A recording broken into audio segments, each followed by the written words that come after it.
dans ma détresse, j'ai crié à l'Éternel.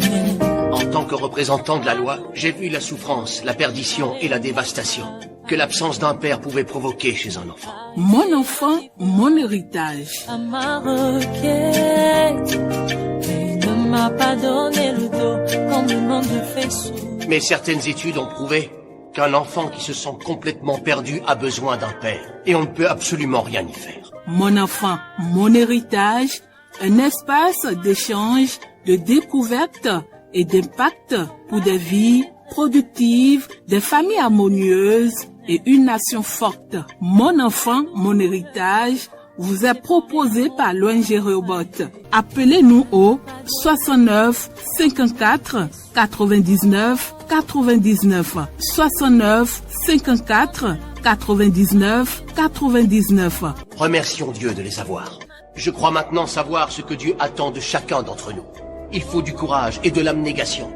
Et peu importe le prix qu'il en coûte, nous devons nous impliquer dans la vie de nos enfants. Bonne écoute à vous. Fais le repos de mon âme, mon arbre de paix, oh mon Jésus, tu es tellement beau. Bonjour chers parents et futurs parents, Chantal Dovonou, conseillère matrimoniale, mariée mère de 5 enfants. Soyez la bienvenue sur votre émission Mon enfant, mon héritage. Nous allons lire rapidement dans le livre d'Exode, Exode 13, verset 2, qui dit « Consacre-moi tout premier-né parmi les enfants d'Israël, tant des hommes que des animaux. Ils m'appartiennent. » Chers parents, chers futurs parents, sache que ton aîné ne t'appartient pas. Non, il ne t'appartient pas, il appartient à l'Éternel. C'est Dieu même qui a instauré sa chose comme ça. Même au niveau des récoltes. Pourquoi est-ce que Dieu demande de lui donner les prémices des récoltes? Pour que la terre puisse continuer à produire. Donc de la même façon, lorsque tu consacres ton aîné à l'Éternel, tu as cette garantie que le reste des enfants et toute la famille vont se porter bien. Et lorsque le diable veut attaquer une famille, il n'attaque pas souvent le papa ni la maman, mais c'est l'aîné qui l'attaque. Parce que Satan, ayant vécu avec son maître au ciel, il sait comment est-ce que les choses fonctionnent. Il n'est que contrefacteur. Oui, il ne fait que photocopier ce qu'il a vu faire. Sinon, comment se fait-il que dans l'ancienne alliance, lorsque Pharaon traumatisait le peuple de Dieu, Dieu a envoyé des plaies. 1 plaie, 2 plaies, 3 plaies, 4 plaies, jusqu'à 11 plaies. Mais Pharaon s'entêtait. Oui, il avait encore de la force. Mais il a fallu que l'Éternel extermine les premiers-nés des Égyptiens pour que le pouvoir change de main. Mieux, lorsque nous lisons dans 2 Rois 3 à partir du verset 26, il y avait une guerre entre Moab et Israël. 2 Rois 3, 26, on dit, le roi de Moab, voyant qu'il avait le dessus dans le combat, prit avec lui 700 hommes, tirant l'épée pour se frayer un passage jusqu'au roi d'Édom. Mais ils ne purent pas. Il prit alors son fils premier-né, qui devrait régner à sa place, et il l'offrit en holocauste sur la muraille. Et une grande indignation s'empara d'Israël, qui s'éloigna du roi de Moab et retourna dans son pays. Quel mystère, chers parents. Genèse 49, verset 3 dit quoi? Ruben, mon premier-né, ma force, supérieure en dignité et en puissance. Oui, bien-aimé, chers parents, l'aîné est celui qui ouvre la porte de la famille et c'est les cadets qui ferment. Oui, chers parents, l'aîné c'est celui-là qui fait de toi parent. C'est par ton aîné que tu changes de statut, que tu deviens papa ou maman. Et comme je le disais tantôt, dans la plupart des familles, les aînés sont en conflit avec les parents. Les aînés sont en conflit avec les parents. Et si on te prend ton aîné, on t'a tout pris, chers parents. Lorsqu'on atteint ton aîné, c'est qu'on t'a atteint, puisqu'on dit que l'onction coule de la tête. Et si vous méprisez l'aîné, vous vous méprisez vous-même. Lorsque le diable veut, par des autels, attaquer une famille, c'est l'aîné qu'il cible. Il n'attaque pas par hasard. Il sait que si l'aîné a attaqué, la famille est attaquée. Et si Dieu s'intéresse aux aînés, le diable aussi s'intéresse aux aînés. En fait, c'est que les aînés ont une valeur spirituelle. C'est-à-dire, ils portent quelque chose qu'on ne peut pas expliquer. Oui, ils portent un poids lourd. Spirituellement, ils sont dangereux.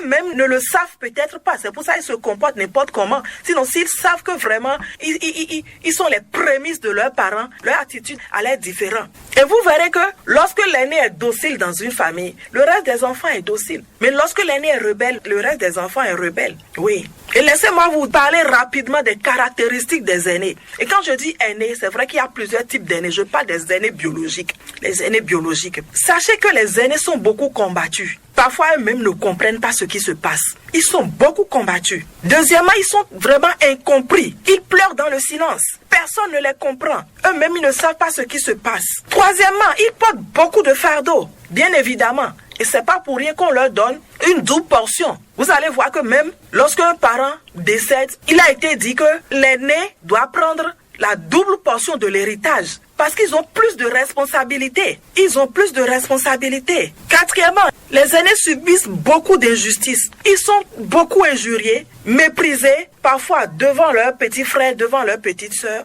Cinquièmement, ils font parfois la honte de la famille. Si vous observez très bien, je parle des aînés qui n'ont pas été consacrés à Dieu. Ils font souvent la honte de la famille au lieu de faire la fierté de la famille. Sixièmement, ils ne s'intéressent pas aux choses de Dieu. Vous allez voir que quand ils viennent, on va prier. Il faut aller à l'église. On fait ceci. Non, ça ne les intéresse pas. Parce que quoi? On ne les a pas consacrés à l'Éternel. Et parfois même, vous pouvez voir, même dans des familles de pasteurs, le pasteur ne sait même pas si l'aîné est allé à l'église ou pas. Oui, pendant qu'il est en train de s'occuper des brebis des enfants d'autrui, son enfant est à la maison, en train de dormir, et lui-même ne le sait pas. Cher papa, chers serviteurs de Dieu, laissez-moi vous dire que vos aînés, normalement, vous devez investir plus de temps en eux, surtout quant aux choses spirituelles. Oui, parce que c'est votre vigueur, c'est votre force, c'est votre puissance, c'est votre prémisse. Et si votre aîné est attaqué, en fait, c'est vous qui êtes attaqué. Donc, vous avez intérêt à investir dans la vie de votre aîné afin qu'il devienne mature spirituellement, qu'il soit vraiment fou amoureux de Dieu. Parce que si eux, ils prennent le pli, ce qui est sûr, les autres vont prendre. Et vous devez désirer même que votre aîné soit un serviteur de Dieu. Et si l'aîné est un serviteur de Dieu, il a ouvert la porte, ce qui est sûr, l'onction va couler sur les autres. L'onction va couler sur les autres. Les aînés sont souvent les esclaves des autres. Parce que c'est sur eux qu'on jette toutes les ordures. C'est eux qui font toutes les tâches. Même les tâches qui sont réservées à leurs petits frères, leurs petites sœurs. Pourquoi tu n'as pas fait ça? Pourquoi tu étais là et ton frère a fait ça? Ce qui est tout à fait normal. Parce que le souci du parent, c'est de l'amener à être responsable. C'est de lui faire comprendre qu'il doit... J'ai l'habitude de dire à ma fille, tu dois avoir le dos large. Oui, tu dois avoir le dos large parce qu'on ne le souhaite jamais. Si quelque chose arrive, automatiquement, tu deviens la maman de tes frères et sœurs. Qu'à Dieu ne plaise. Vous comprenez? Donc, les aînés doivent avoir le dos large. Mais malheureusement, les parents n'ayant pas compris leur position dans le monde spirituel et le combat qu'ils mènent dans le monde spirituel, bon, on les néglige et maintenant ils deviennent en quelque sorte un ennemi. Il y a un challenge qui se crée dans le monde spirituel. Il y a un combat qui se crée et vous voyez papa et l'aîné ou maman et l'aîné en train de se battre. Au lieu d'avoir le discernement pour comprendre que, ah non, mais cette affaire-là, c'est une affaire spirituelle. Ce combat est un combat spirituel. Ce n'est pas une œuvre charnelle. C'est un combat spirituel. Oui, que le Seigneur nous vienne vraiment en aide. Et l'autre chose, je crois l'avoir dit brièvement, c'est qu'il y a la malédiction qui plane sur leur tête. C'est pas pour rien qu'on parle de la malédiction des aînés. Parce que moins de choses, le parent sort des paroles maléfiques. Parce que ne supportant que son autorité soit bafouée, ne supportant que ma fille ou bien mon fils que moi j'ai mis au monde, je lui donne des instructions et il ne respecte pas, il n'obéit pas. Ah bon? On va voir si c'est moi qui t'ai mis au monde ou pas. Je vous avais raconté l'histoire de cette famille, cette maman qui disait vraiment des pas mûrs à son enfant. Mais ce qu'elle déclarait sur la vie de l'enfant, la chose est accomplie. Que le Seigneur nous vienne vraiment en aide. Donc, cher papa, chère maman, je nous exhorte à ne pas abuser de notre autorité, à ne pas abuser de ce pouvoir que Dieu nous a donné. Parce qu'en réalité, effectivement, nous sommes des autorités. Dieu a fait de nous des autorités. Il nous a mandatés, il nous a dotés de pouvoir pour bénir et pour bénir. J'ai l'habitude de dire pour bénir et pour bénir parce que un enfant de Dieu ne doit pas maudire. Vous comprenez mon langage? Si je devrais parler charnellement, je vais dire Dieu nous a donné cette autorité-là. Parce que ce que le parent dit sur la vie de l'enfant, automatiquement, il y a un esprit qui prend ça et qui s'en sert et qui commence pas à travailler pour pas œuvrer. Il y a un autel qui est élevé en même temps. En fait, c'est la guerre des autels. Donc, ma prière est que chaque parent puisse vraiment faire un bon usage de sa bouche, un bon usage de sa langue, un bon usage de cette autorité que le Seigneur lui a donnée, afin qu'il n'ait pas les yeux pour pleurer. Parce qu'en réalité, il ne faut pas oublier le thème de cette émission. Mon enfant, mon héritage. Quel est l'héritage que tu veux laisser derrière? C'est ça le problème. Parce que si tu sèmes de bonnes valeurs, si tu équipes bien ton enfant, demain c'est toi-même qui vas en jouir. Une servante de Dieu que j'aime bien l'habitude de dire, ce que tu nourris te nourrira. Ce que tu nourris te nourrira. C'est-à-dire ce dont tu prends soin prendra soin de toi. Mais le diable aveugle tellement les parents que tu vois un enfant avec son parent en train de se discuter, on dirait des ennemis, on dirait, j'ai dit c'est pas possible. Que le Seigneur nous vienne vraiment en aide. Que le Seigneur nous vienne en aide. Donc, chers parents, il n'y a pas deux choses à faire. Les aînés ne nous appartiennent pas. Il faut qu'on les consacre à Dieu. Les aînés sont à consacrer, sont à dédicacer à Dieu. Et lorsqu'on parle de la dédicace des aînés, leur offrande devrait être plus forte, plus puissante, plus grande que celle des autres enfants. Vous savez, moi, Dieu m'a fait la grâce d'avoir un parent qui a fait un peu d'idolâtrie. Et vous pouvez constater que il arrive des fois où c'est peut-être un petit pigeon qui l'immole sur ses fétiches, sur ses autels. Tantôt c'est un poulet, tantôt c'est un dindon, après c'est un mouton. Mais parfois vous pouvez voir un gros bélier attaché. On immole le bélier, on fait les sacrifices et puis bon, on fait les partages. Mais c'est quand j'ai reçu le Seigneur que j'ai compris que cette affaire d'autel-là, lorsqu'on ne le comprend pas, bien aimé, chers parents, nous sommes dans une guerre d'autel. Lorsque tu comprends ce que c'est que la guerre des autels, je pense que tu ne cesseras pas d'élever des autels chaque fois, non seulement en l'honneur de tes enfants et en ton propre honneur. Plus le sacrifice est grand, plus ton autel est grand. Plus le sacrifice est grand, plus ton autel est grand, bien-aimé. Nous l'avons lu tout à l'heure avec le roi de Moab. Oui, donc pour dédicacer les aînés, nous devons apporter une offrande qui a beaucoup plus de valeur à l'Éternel. Et laissez-moi vous raconter cette histoire, parce que c'est l'une des erreurs que les parents commettent. Une femme qui a été enceinte pendant 9 mois, on a prié, les pasteurs priaient, parfois on jeûne et l'enfant descend. Mais quand on vient dédicacer l'enfant, on peut amener des bêtes chétives, comme la Bible dit, à Dieu, parce que c'est ce que Dieu mérite.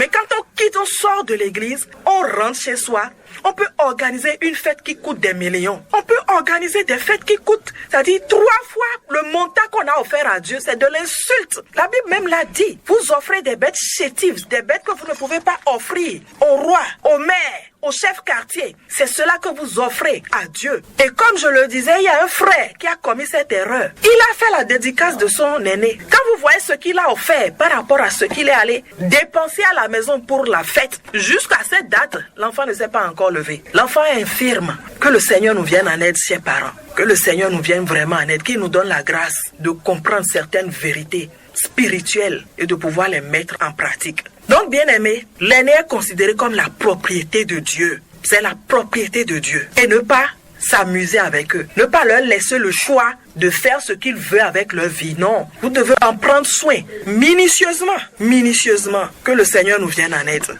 Et je voudrais prier pour les parents qui m'écoutent en ce moment. Peut-être dans ton ignorance, tu as eu à gâcher la vie de ton enfant avec ta bouche.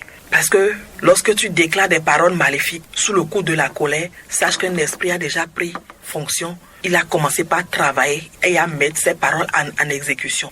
Je connais un frère comme ça aujourd'hui. Tout ce qu'il fait, rien ne marche. Il s'échine, rien ne marche parce que sa maman, du matin jusqu'au soir, c'est des paroles maléfiques. C'est des paroles maléfiques. Seigneur, je veux te bénir, te dire merci pour cet enseignement. Je veux te confier les parents qui m'écoutent en ce moment. Je plaide ta miséricorde. Je demande pardon pour non seulement l'ignorance, mais pour les paroles maléfiques, pour le manque de maîtrise de soi, pour le manque de sagesse. Seigneur, aie compassion, miséricorde. Et je demande pardon également pour ces enfants têtus et rebelles, ces enfants qui n'obéissent pas à leurs parents. Parce que tu as dit, enfants, obéissez à vos parents, afin que vous ayez de longs jours, que vous soyez heureux sur la terre. Seigneur, je demande pardon. Je plaide le sang de Jésus sur non seulement ces enfants, mais sur la vie des papas et sur toute la famille. Et je prie pour la réconciliation, je prie pour l'harmonie, je prie pour la sagesse divine, je prie pour la maîtrise de soi, je prie pour un esprit d'obéissance au nom de Jésus-Christ de Nazareth. Seigneur, tout enfant